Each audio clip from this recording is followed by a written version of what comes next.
Hey everybody, and welcome to my shop. As you know, I'm right now on a mission to build every single piece of furniture for the new house that we just moved into. And so far, I built a bed for our oldest daughter, 2 benches for both kids, a bed for my wife and I, a kitchen shelf from an old diving board, a bookshelf with an integrated light, and a floor lamp. This is getting more and more difficult. And this week, I want to build a dining table. Spoiler alert, I changed my mind in the middle of the project, but you see for yourself. What I want to tell you about before we get started is this incredible lumberyard that I found in the middle of LA. It's called Martin's Lumberyard. And what they do is, when houses get torn down, they go there and they reclaim all the lumber. They salvage it, they denail it and bring it to their warehouse. And now you can just go there and sort through the lumber, pick the pieces you like, and the best part is the guy knows exactly where the wood is coming from. So in my case, the lumber I selected was a house in San Marino before they tore it down. And also there's this big piece of wood that I found, and that was a piece of a ceiling beam in a dance hall in Hollywood. And I just think it's so cool to know a little bit about the history of the wood. First, those pieces were trees. Then it was a house or a dance hall, and now it has turned into this week's project. Let's go.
I am changing my mind because the dimensions aren't right. I planed the wood down quite a bit and it just got too thin for how big I want the table to be. And also I knew this, but I thought I wouldn't mind. The wood is a little bit too soft. Douglas fir, I think, might be too soft for a dining table. And it is also a little bit too yellow. I think for the dining table, I might go with ash or maybe maple, birch, I don't know, something like that. But I do want to build something, of course, and I have a different idea in mind. Let's turn this into a coffee table. I know it's a little bit wasteful, but at least I can salvage the glue up, and I'm really inspired to have this big surface to make an oval shape. This is something I always wanted to try. So let's do that. Let's build a coffee table.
would use this big stump for some sculptures or something, but it turned out it is just perfect for the base of this table. I think it looks so good. I love the oval shape. I love the tapered tabletop. I've never done that before. The only thing I'm thinking about is if I maybe stain the big piece black. So we have a natural tabletop and the little feet are natural and the piece in the middle is black. I don't know why, and I'm probably 80% sure I'm not doing this, but before I have completely decided that, I will leave the table unfinished for now, just to give myself a couple more days to make that decision. But now I want to hear from you. Would you stain it black? Would you leave it as is? I'm a little undecided. Let me know in the comments. Now, before you go, please give this another 2 minutes to hear from this week's sponsor. It really, really makes a difference for me. And I hope you enjoyed this video as much as I enjoyed turning a bunch of old and reclaimed lumber into this, I think, beautiful coffee table. This week's video is brought to you by Incogni. You probably heard me talk about Incogni before, and if you're impatient, you can just right now go to incogni.com/Laura Kampf and use the promo code Laura Kampf to get 60% off. If you don't know what Incogni is, let me explain. So, your data is out there on the internet.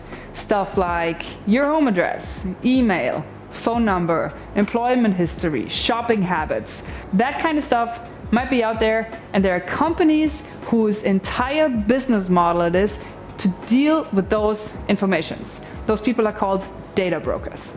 And while technically you have the right to request your data being taken off the internet, realistically that is super cumbersome. It takes a lot of time and it is frankly just annoying. So this is what Incogni does. They reach out to those data brokers on your behalf and request that they take all the information they have off the internet. And Incogni also deals with their objections. So you can just lean back and feel good about Incogni doing all the annoying work. And this timing is interesting, and I want to keep the identity hidden, but two people very close to me were actually scammed.